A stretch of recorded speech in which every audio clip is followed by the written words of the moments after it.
জুলাই সনদ বাস্তবায়ন যে আদেশ, সেই আদেশে আমরা খুবই সুনির্দিষ্ট কয়েকটি বিষয় দেখতে চাই। একটি হচ্ছে নোট অফ ডিসেন্ট বলে কোনো বিষয় থাকবে না।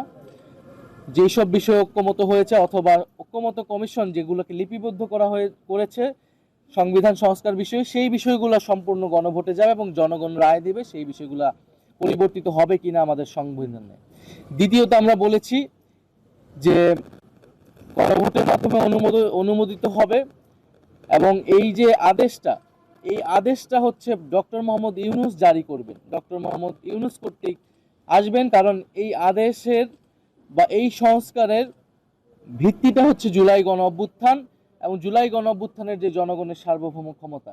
বিদ্যমান সংবিধানের অধীনে এই ধরনের সাংবিধানিক আদেশ দেওয়ার কোনো সুযোগ নাই এবং এই ধরনের সাংবিধানিক আদেশ বর্তমান যে প্রেসিডেন্ট আছেন চুপ্পু, তিনি কখনো এটা দিতে পারেন না। তার দেওয়াটা বৈধ হবে না, জনগণের কাছে বিশ্বাসযোগ্য, গ্রহণযোগ্য হবে না। ফলে ডক্টর মোহাম্মদ ইউনূস জুলাই গণ অভ্যুত্থানের বৈধতার জায়গা থেকে এই আদেশটি জারি করবেন এবং গণভোট হওয়ার পরে পরবর্তী যে সংসদ, সেটা একটা সংস্কার পরিষদ হওয়ার কথা, যেটা সবাই ঐক্যমত হয়েছে এবং যেখানে সংস্কারকৃত 2026 সংবিধান নামে এই সকল পরিবর্তিত বিষয়গুলো সন্নিবিষ্ট হবে।